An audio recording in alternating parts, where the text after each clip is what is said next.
Hey guys, welcome back as always. My name is Leyzar, and today on the menu we're going to be having a look at how the Incarnon BOAR will look in Warframe, because we don't have the weapon just yet, but what we do have is data-mined information. So before we go any further, this is data-mined information. It may not be correct, it may be a hoax, yada yada, etc. So far, data-mined information has been mostly correct, not 100% however. So we're going to be taking a look at the stats and at the talents or perks as well. First things first, let's take a look at the difference between the normal form of the Boar Prime and the Incarnon form. Critical chance has seen a massive increase, my friends. We're talking about 32% instead of 15%. And the accuracy also jumped from 5 to 100. You will see that all of these stats indicate a beam weapon, which is definitely juicy. Critical multiplier also saw a buff from 2.0 to 2.8x. The fire rate has seen a massive increase from 4.67 all the way to 12 magazine. The same, no is alarming, of course.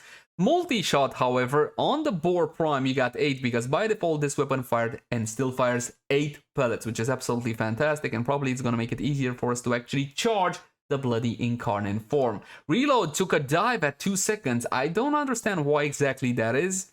Normally when it comes to the reload stat, this is the time it takes for the weapon to reload in normal form, but also the time it takes for it to transform from normal mode to Incarnon form. We're looking at 2 seconds instead of 2.8.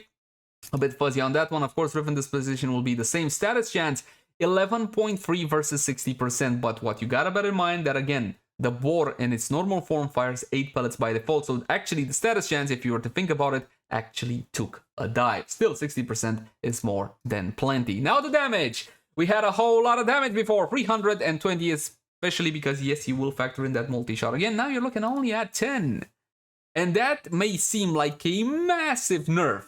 But again, this smells to me like an actual beam weapon, and considering the critical chance and critical multiplier, this should be pretty juicy, and it's dealing heat damage by default. Now granted, all of the newer weapons, the newer beam weapons, dealt hit damage by default. I would have loved to see something like Toxin, but you know what, heat is fantastic because you can make corrosive and heat on the weapon, you can make viral and heat on the weapon, and considering it does have a whole lot of crit, you know what we're gonna be doing. You know, I don't even need to tell you. So that's the base stats, and again, data-mined information and all whatnot. Next, we gotta take a look at the actual incarnations. Tier 1, Tier 2, and Tier 3. Now, we don't have the numbers for these incarnations per se. However, Refined Bane, Fortress Salvo, Ready Retaliation, essentially all of these have been used in the past on other weapons. So what we can do is see what they have and get a pretty good idea of what the Boar Incarnon will have. Starting with first option at Tier 1, where technically it's not Tier 1, it's Tier 2, because Tier 1 just enables the transformation, but forget about it. Refined Bane, this one you can find over on the Leto, believe it or not. Increases damage by a flat amount. 30 for the normal, 12 for the Vandal, 2 for the Prime.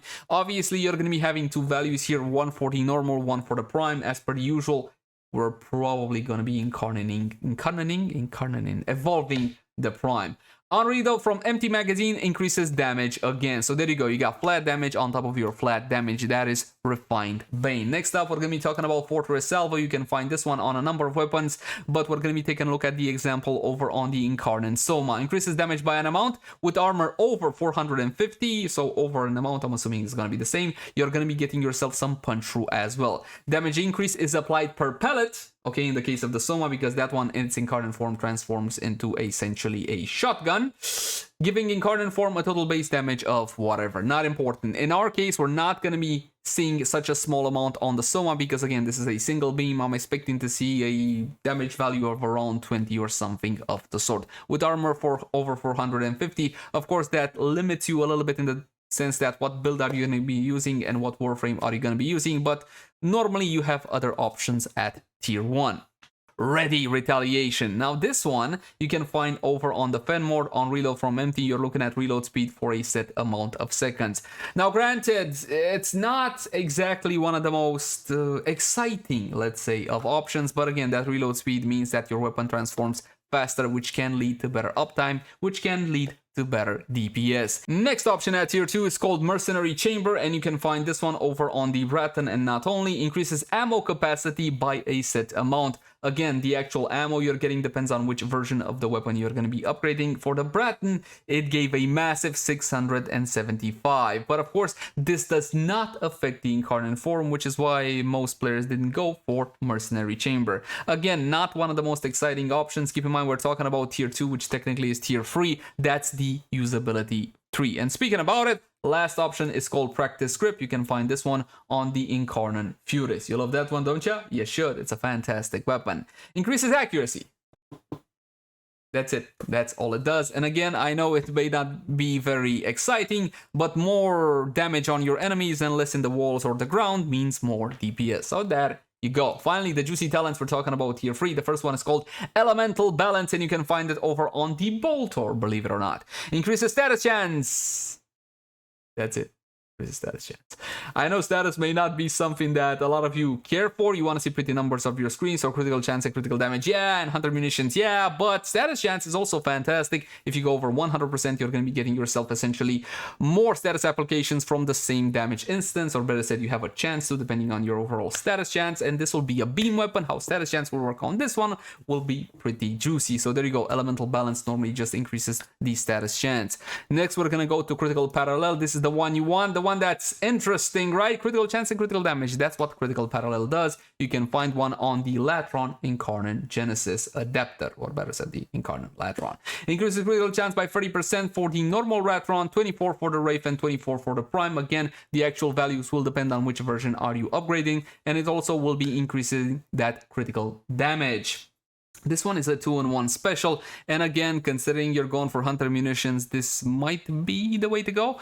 Then again, if we're building it strictly for heat procs and we want to ramp up those heat procs as fast as we can, then we might want to go for Elemental Balance and that increase status chance. The final option is called Survivor's Edge. You can find one on the Fenmore, believe it or not.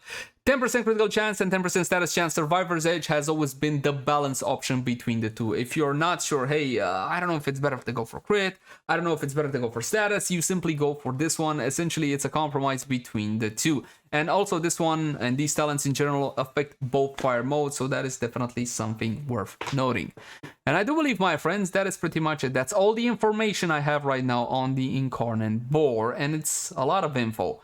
Honestly, if it's gonna work the way that I think it does, and it's gonna have a pretty hefty charge, I'm talking about at least 400 bullets, something of the sort, in its Incarnon form, in its beam weapon form, then it's gonna be pretty sick. And I gotta be honest, I'm super excited for this weapon.